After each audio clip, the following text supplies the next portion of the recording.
السلام علیکم ورحمۃ اللہ وبرکاتہ۔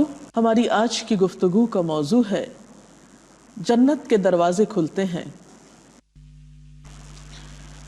نحمده ونصلی علی رسولہ الکریم، اما بعد فاعوذ باللہ من الشیطان الرجیم، بسم اللہ الرحمن الرحیم۔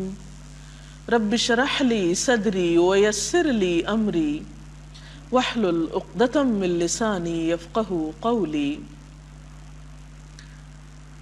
عن ابی ہریرۃ قال قال رسول اللہ صلی اللہ علیہ وسلم اذا دخل رمضان فتحت ابواب الجنہ وغلقت ابواب جہنم وسلسلت الشیاطین۔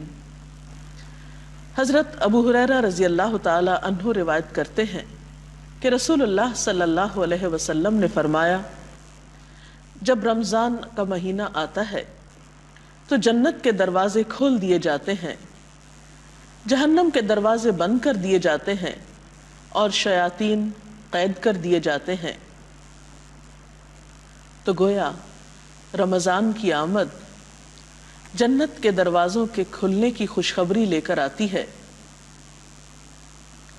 جنت وہ پرسکون گھر جو اللہ نے اپنے ان بندوں کے لیے تیار کیا ہے جو اس کی رضا کے کام کریں گے، جو اس کے پسندیدہ ٹھہریں گے۔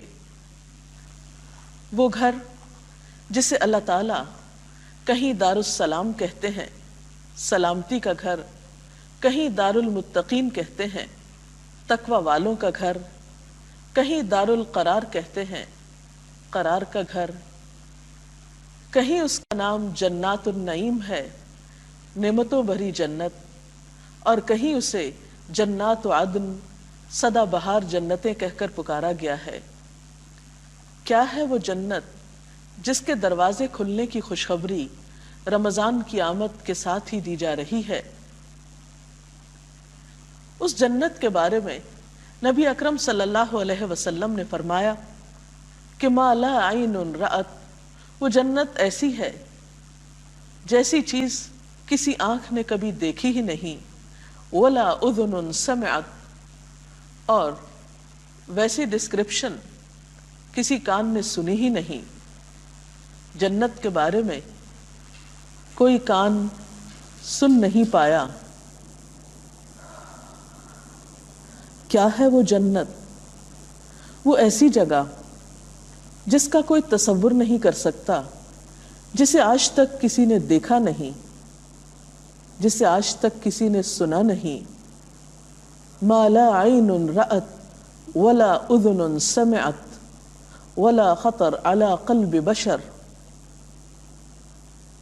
کہ اسے کسی آنکھ نے نہیں دیکھا، کسی کان نے نہیں سنا، اس کا خیال کسی دل پہ نہیں گزرا، کوئی اس کا تصور نہیں کر سکتا۔ ایسی حسین جگہ، ایسی خوبصورت جگہ جو اللہ نے اپنے بندوں کے لیے تیار کر رکھی ہے۔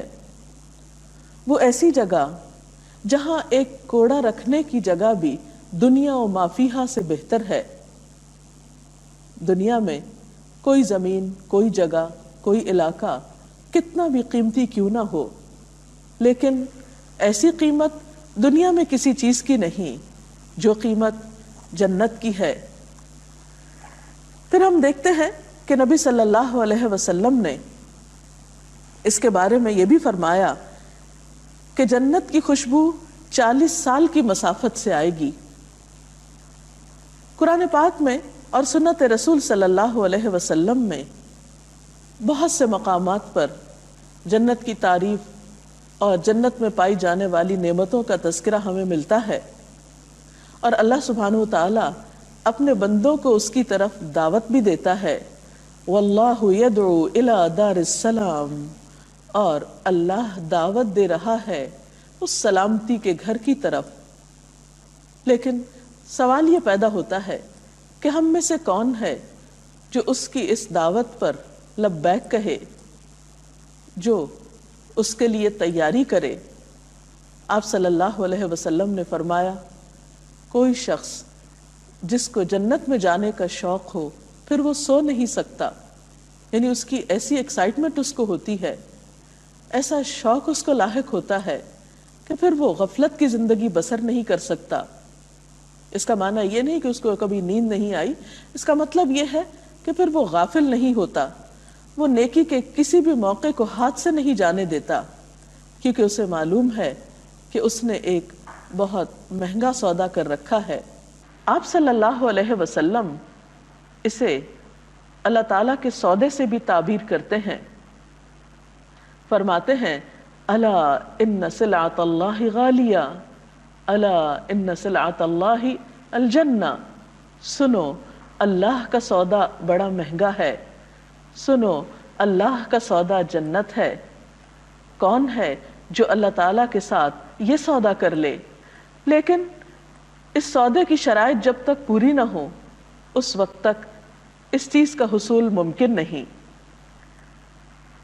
رمضان المبارک وہ مہینہ ہے جس میں ہمیں یہ موقع ملتا ہے کہ ہم کچھ ایسے کام کر سکیں جن سے ہم اس گھر تک پہنچ پائیں۔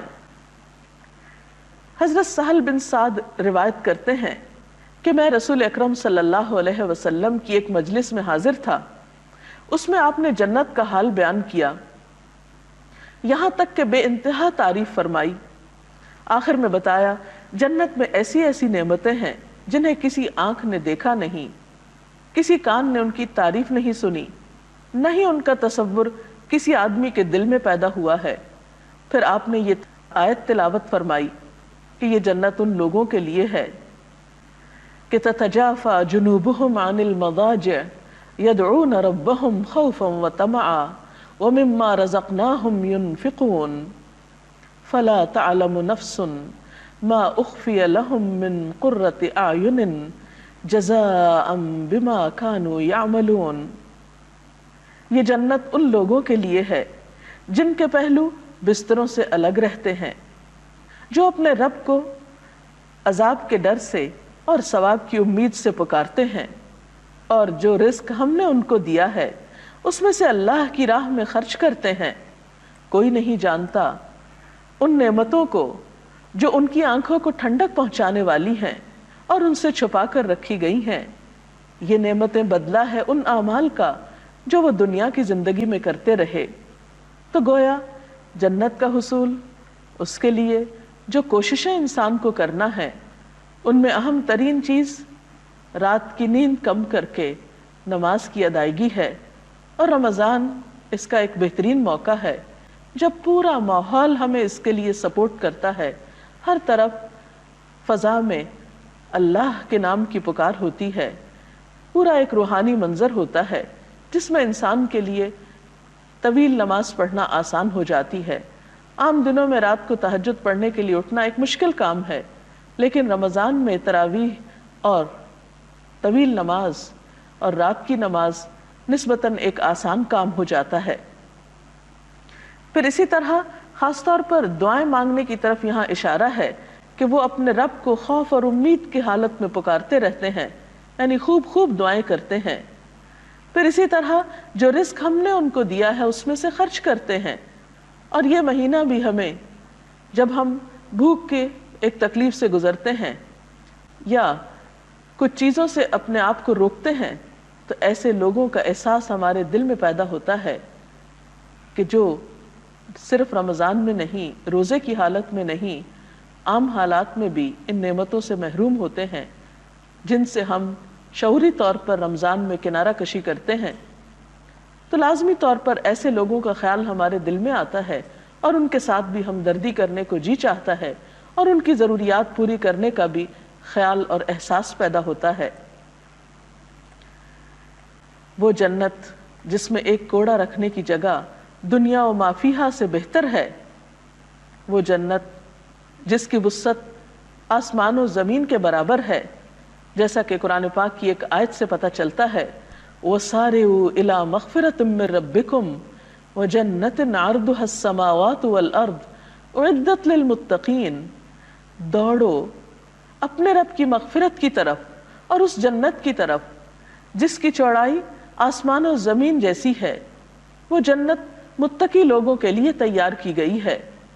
تو گویا وہ جنت جو ایک انتہائی قیمتی جگہ ہے، اس کو پانے کے لیے اہم ترین شرط تقویٰ ہے، اور تقویٰ رمضان میں بہتر طور پر حاصل ہوتا ہے، اور روزے کا مقصد بھی یہی ہے کہ انسانوں کے اندر تقویٰ پیدا ہو جائے۔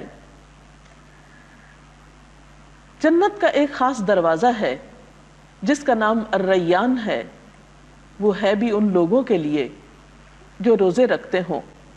حدیث پاک میں آتا ہے، آپ صلی اللہ علیہ وسلم نے فرمایا، ان فی الجنۃ بابا یقال له الریان يدخل منه الصائمون يوم القيامة لا يدخل منه احد غيرهم۔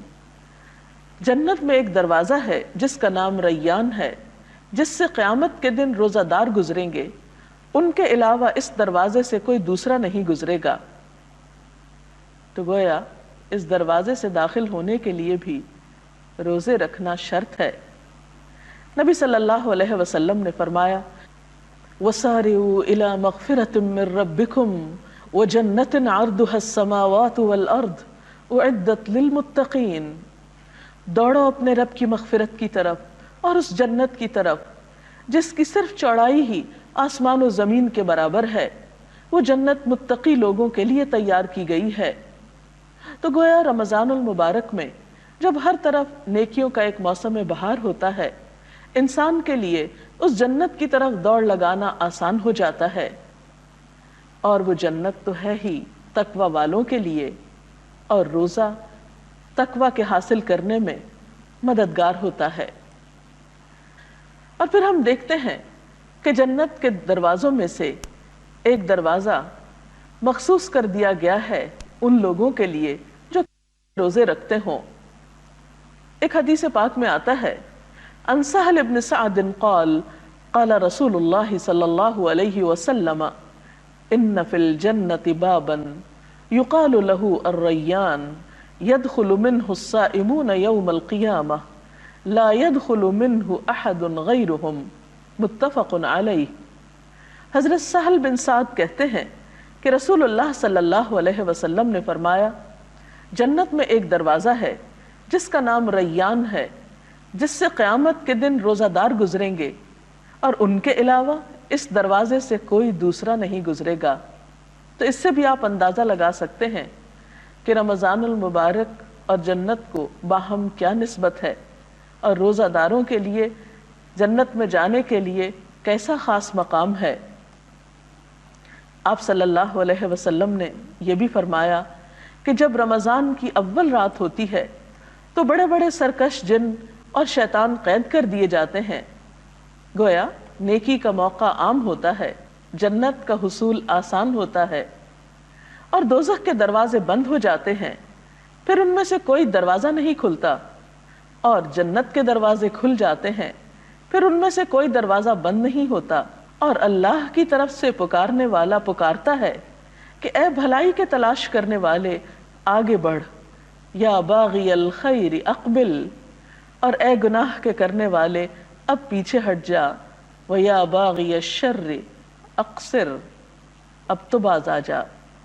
اللہ تعالیٰ بہت سے لوگوں کو دوزخ سے آزاد کر دیتا ہے، اور ایسا ہر رات ہوتا ہے۔ لیکن اس خوبصورت جنت کو حاصل کرنے کے لیے کچھ شرائط ہیں، اس کے لیے کوشش کرنا ہوگی، محنت کرنا ہوگی، اور خاص طور پر ان کاموں سے بچنا ہوگا جو جنت کے راستے میں رکاوٹ بن جائیں گے۔ آپ صلی اللہ علیہ وسلم کو جب جنت دکھائی گئی تو آپ اتنا خوش ہوئے، اور آپ سوچنے لگے کہ جو شخص بھی اس کے بارے میں جانے گا وہ ضرور یہاں تک پہنچے گا، لیکن جب آپ کو جنت کا راستہ دکھایا گیا تو وہ کانٹوں بھرا تھا، بہت مشکل تھا، تو آپ اداس ہو گئے کہ یہاں صرف ہمت والے ہی پہنچ سکیں گے۔ ظاہر ہے اس راستے پر چلتے ہوئے طرح طرح کی مشکلات سے انسان کو واسطہ پڑتا ہے۔ اگر انسان ثابت قدم نہ ہو اور نفس کے ہاتھوں، شیطان کے ہاتھوں پھسلنا شروع کر دے تو اس منزل تک پہنچنا مشکل ہو سکتا ہے۔ لہٰذا ہمیں یہ جاننے کی بھی ضرورت ہے کہ وہ کون سے کام ہیں جو جنت کے راستے کی رکاوٹ ہیں، وہ کون سی عادتیں ہیں جو ہمارے لیے اس راستے کو مشکل کر سکتی ہیں؟ وہ کون سی خواہشات ہیں جن پر قابو پانا ہوگا تاکہ ہم اس بلند منزل تک جا پہنچیں؟ اس سلسلے میں ایک بہت خوبصورت حدیث ہے۔ حضرت انس رضی اللہ تعالی عنہ کہتے ہیں رسول اللہ صلی اللہ علیہ وسلم نے فرمایا، جنت عدن کو اللہ تعالیٰ نے اپنے ہاتھ سے تعمیر کیا، جس کی ایک اینٹ سفید موتی کی، ایک سرخ یاقوت کی اور ایک سبز زمرد کی ہے۔ آپ ذرا اس کمبینیشن کو ذہن میں لائیے کہ کتنا خوبصورت کمبینیشن ہے، اور ان کے مٹیریل کو کہ کیا حسن ہوگا اس تعمیر میں۔ اس کی مٹی مسک کی ہے، یعنی کستوری کی، اس کے سنگریزے لؤلؤ کے ہیں، یعنی موتیوں جیسے، اس کا گھاس زعفران کا ہے، خوشبودار۔ اس جنت کی تعمیر کے بعد اللہ تعالیٰ نے جنت سے خطاب کیا اور فرمایا، کچھ کہو۔ جنت نے کہا، قد افلح المؤمنون، یقیناً فلاح پا گئے ایماندار لوگ۔ پھر اللہ تعالیٰ نے فرمایا، میرے جلال اور عزت کی قسم، کوئی بخیل تجھ میں داخل نہ ہو سکے گا، کوئی تنگ دل انسان تجھ میں نہ آ سکے گا۔ پھر رسول اللہ صلی اللہ علیہ وسلم نے یہ آیت تلاوت فرمائی، وَمَن يُوقَ شُحَّ نَفْسِهِ فَأُولَئِكَ هُمُ الْمُفْلِحُونَ، جو لوگ نفس کی بخیلی سے، دل کی تنگی سے بچا لیے گئے، وہی فلاح پا گئے، کامیاب ہو گئے۔ تو گویا جنت کی وسعتوں کو پانے کے لیے شرط ہے کہ انسان کے دل میں وسعت ہو، انسان دل کی تنگی کا شکار نہ ہو، دوسروں کے لیے وہی چاہے جو اپنے لیے چاہتا ہے۔ پھر اسی طرح کچھ اور کام بھی ہیں جو جنت کے راستے میں رکاوٹ بن سکتے ہیں۔ ان میں ایک کام حرام طریقے سے مال کمانا ہے۔ حضرت ابو بکر رضی اللہ تعالی عنہ سے روایت ہے کہ رسول اللہ صلی اللہ علیہ وسلم نے فرمایا، جو جسم حرام غذا سے پلا ہے وہ جنت میں نہیں جائے گا۔ رمضان میں اس بات کی کوشش بھی کرنی چاہیے کہ جس رب کے حکم سے ہم حلال چھوڑ دیتے ہیں، اسی کے حکم سے ہم حرام سے بچنا بھی سیکھیں۔ پھر اسی طرح قطع رحمی کرنے والا، رشتوں کو کاٹنے والا بھی جنت میں نہ جا سکے گا۔ حضور صلی اللہ علیہ وسلم نے فرمایا، لا يدخل الجنت قاطع، قطع رحمی کرنے والا جنت میں داخل نہ ہو سکے گا۔ اسی طرح اپنی رعایا کو دھوکہ دینے والا حاکم بھی جنت میں نہ جا سکے گا۔ آپ صلی اللہ علیہ وسلم نے فرمایا، مسلمان رعیت پر حکومت کرنے والا حاکم اگر اس حال میں مرا کہ وہ اپنی رعیت سے دھوکہ کر رہا تھا تو اللہ تعالیٰ اس پر جنت حرام کر دے گا۔ اس سے پتہ چلتا ہے کہ ایک حاکم کو اپنے عوام کے ساتھ کتنا مخلص ہونے کی ضرورت ہے۔ اسی طرح آپ صلی اللہ علیہ وسلم نے یہ بھی فرمایا کہ لا يدخل الجنت منان ولا عاق ولا مدمن خمر، کہ احسان جتانے والا، والدین کا نافرمان اور ہمیشہ شراب پینے والا جنت میں داخل نہ ہوگا۔ گویا یہ اعمال بھی جنت کے راستے کی رکاوٹ ہیں۔ پھر فرمایا، لا يدخل الجنت من لا يأمن جارہ بوائقہ، کہ جس شخص کا ہمسایہ اس کے شر سے محفوظ نہ ہو وہ شخص بھی جنت میں داخل نہ ہوگا۔ ایک اور جگہ پر فرمایا، لا يدخل الجنت الجواز ولا الجعزری، بد زبان اور بد مزاج آدمی جنت میں نہ جائے گا۔ آپ دیکھتے ہیں کہ یہ وہ صفات ہیں جو دنیا میں بھی معاشرے کو جہنم بنا دیتی ہیں۔ دوسروں کو بد زبانی سے تنگ کرنا، دوسروں کو ستانا، دکھ دینا، رشتہ داروں سے تعلق توڑ لینا، اور اسی قسم کی اور بہت سی بد اخلاقیاں انسان کو دنیا میں بھی بہت سی مشکلات سے دوچار کرتی ہیں۔ اگر ایسے شخص کو جنت میں بھیج دیا جائے تو وہ جنت کو بھی جہنم میں بدل دے گا اپنی بد اخلاقی کی وجہ سے۔ اس لیے ایسے لوگوں کا وہاں داخلہ ہی بند کر دیا گیا۔ اسی طرح ایک اور حدیث میں آتا ہے کہ تکبر کرنے والا جنت میں نہ جائے گا۔ لا يدخل الجنة من كان في قلبه مثقال ذرة من کبر، جس شخص کے دل میں رتی برابر بھی کبر ہو، تکبر ہو، وہ جنت میں داخل نہ ہو سکے گا۔ اسی طرح آپ نے فرمایا لا يدخل الجنة قطات، چغل خور جنت میں داخل نہ ہوگا۔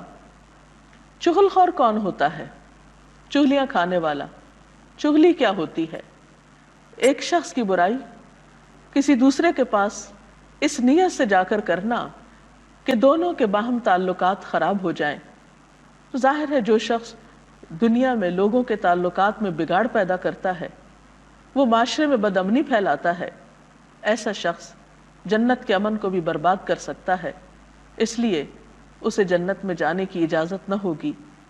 جی، جیسا کہ آپ نے کہا کہ جو لوگ نفس کی بخیلی کا شکار ہوں گے وہ جنت میں نہیں جا سکیں گے، تو نفس کی بخیلی سے کیا مراد ہے؟ جی ہاں، حدیث کے مطابق جو لوگ نفس کے بخل کا شکار ہوں گے وہ جنت میں نہیں جا سکیں گے۔ تو نفس کا بخل کیا ہوتا ہے؟ نفس کا بخل دل کی تنگی، اور ایسی تنگی کہ جس میں انسان ہر خیر، ہر بھلائی اور ہر خوشی صرف اپنے لیے چاہے، خود غرضی دکھائے، وہ شخص دوسروں کی پرواہ نہ کرے، تو ایسا شخص نفس کی تنگی یا بخل کا شکار ہوتا ہے۔